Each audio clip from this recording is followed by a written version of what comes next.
Back to the normal routine, eh? We did get a few hundred new subscribers on this YouTube channel since the Olympics had come and gone, so I wanted to introduce this video because this has kind of been one of the shticks here on this YouTube channel the past few years. We make Vancouver Canucks post-game videos, and we have been making post-game videos for the better part of, I want to say I'd been doing this since like 2017? It's been a while. So if you are here from the Olympic coverage, hey, this is kind of the norm for this YouTube channel, along with all the trade rumors and updates and whatnot. In fact, this video, while it's true the Vancouver Canucks did go out there and play off against the Winnipeg Jets, this video is not gonna entirely focus on that. Instead, we have the game, and then we also have a huge Tyler Myers trade update.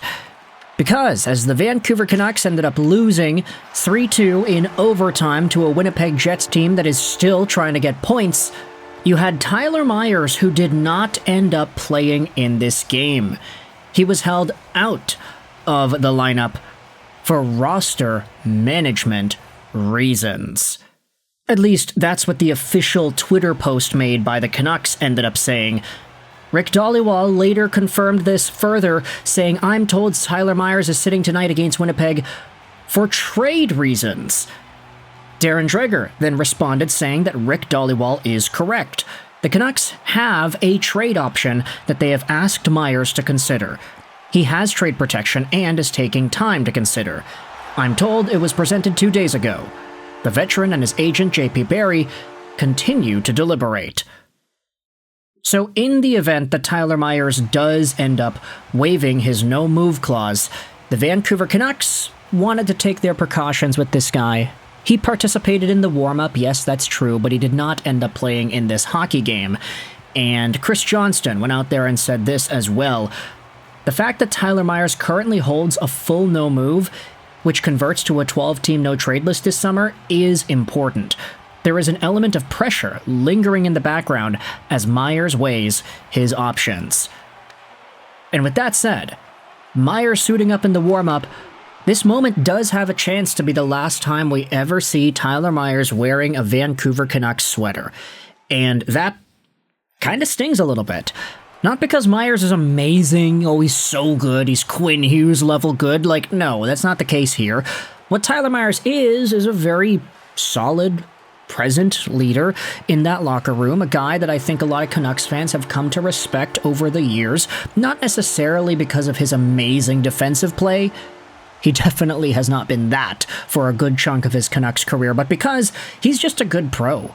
He says the right thing, he's got a good attitude. By all accounts, it was very well documented that Tyler Myers wanted to stay in Vancouver. His family likes it here, he likes it here. It's not like he cares too much about the team being good or bad, it's just, hey, I think he likes it here. Irfan Ghaffar tweeted this out. Every indication this season was that Tyler Myers did not want to leave Vancouver at all, for a number of reasons.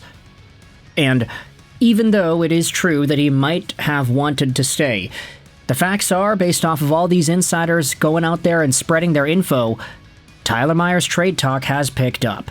And Vancouver, in the place they are at right now, where Evander Kane and Teddy Bluger and David Kampf, these guys are all prime trade chips, it seems natural that any of these other veteran guys that are on the team, even if they do have some term left, they will probably be discussed to various capacities as well. Vancouver has nothing to hide from the trade market, unless their names are Braden Coots or Lekaramaki or Vilander. Anybody who's a normal player on the team can go. So if this is the last time we actually see Myers in a Canucks jersey, I just gotta say, man, it was a good run. Maybe not the best on-ice quality play over the past few years, but he has been a good pro, and I think a lot of Canucks fans will respect and acknowledge the profile that is and was Tyler Myers with Vancouver. Either that, or maybe he just decides to stick around and he doesn't end up waiving and he plays next game for Vancouver and then he finishes the season off with the Canucks. That's possible too, but we'll wait and see as the upcoming days go on. With that said, let's talk about Vancouver's very first game after the Olympic break. It is a 3-2 loss at the hands of the Winnipeg Jets in overtime. A game where Vancouver honestly wasn't that bad. I mean, you can tell that a lot of these guys were motivated. I'd say some of the best players on the ice for Vancouver, Nikita Tolopilo, of course, he stood out in a big way, taking over after Kevin Lankinen deserves the break. Not like Kevin Lankinen was playing a lot in Italy, actually. I mean, he didn't get any games. He still got a bronze medal, though, but then again, the travel, the practice, staying in Italy for a month, essentially. He can take a break, it's okay. And Nikita Tolopilo did do his part. He showed up to play. I was a very big fan of the stops that he made. Lots of scrambly efforts by Winnipeg that were stopped up there by Tolo.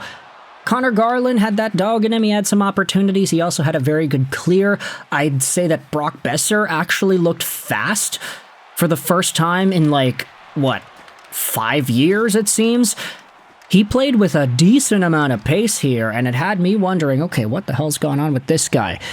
He's like a different animal now. And that's a good segue because Brock Besser actually started things out with the opening assist on the game.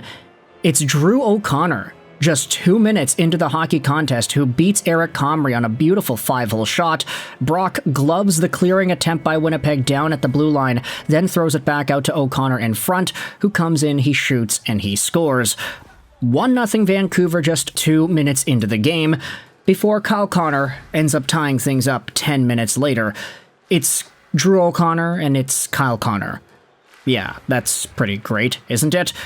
It's an absolutely nasty centering pass by Mark Scheifele. Scheifele is skating behind the Canucks net, and as he goes from right to left, he ends up dropping the puck back on his backhand to the opposite side where he just was at. It's an against-the-grain, blind, backhand, soft little tuck pass that finds itself onto the stick of Kyle Connor in front. It is maybe one of the most beautiful passes we have seen all year, and Kyle Connor capitalizes on it to make it 1-1. Evander Kane, just 38 seconds into the second period, ends up giving the Canucks the lead once more. It's off a face-off, Elias Pettersson wins it, and Evander Kane, after getting a little bit frustrated with some of the physical altercations he had earlier in the contest, just grips it and rips it, and I think it deflects off the Winnipeg defender and past Comrie. 2-1 Vancouver lead. That's one for the trade value there. Thank you, Evander Kane, for making you more of a desirable trade asset. But then towards the end of the second, you have Gabe Vilardi, who tips in a Mark Scheifele centering feed, and it is a 2-2 hockey game. Elias Pettersson was on Gabe, but Vilardi just kind of gets that little angle on him. He's able to put his stick down on the ice for the perfect tip out in front. It's past Tolopilo. He can't really do anything about that. Mark Scheifele with his second assist of the game. It's kind of funny because Scheifele popped off for 2 points today. Braden Point did well for Tampa. Evan Bouchard popped off for the Oilers against Anaheim.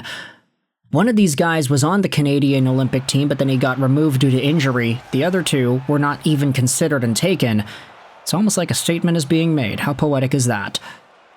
No goals in the third period of this hockey game. Eventually we go to overtime, where it is Cole Perfetti who ends up burying the game-winning goal, assisted by Adam Lowry and Dylan Samberg. Not necessarily the crew you would expect to score the overtime winner, but it's Lowry who's driving wide around the net. He tries to center it, and it goes off of the paddle of Nikita Tolopilo's stick right onto the tape of Cole Perfetti, who one-times it in past Tolo up high. And the game ends up 3-2 Winnipeg. Winnipeg outshot Vancouver 28-23. Tolopilo, 893 save percentage, which is honestly way worse than he probably had deserved. He was good in this game. That save percentage and the 294 goals against that he has from this contest, it's not really indicative of his level of play in this one. But with that said, you can let me know your thoughts in the comment section below. How do you feel about the Winnipeg and Vancouver game that we had just seen, and what are your thoughts on Tyler Myers being held out of the lineup for trade-related reasons? He could be gone as soon as tonight. Thoughts in the comment section below. I hope you enjoyed this video. Sign on, and bye.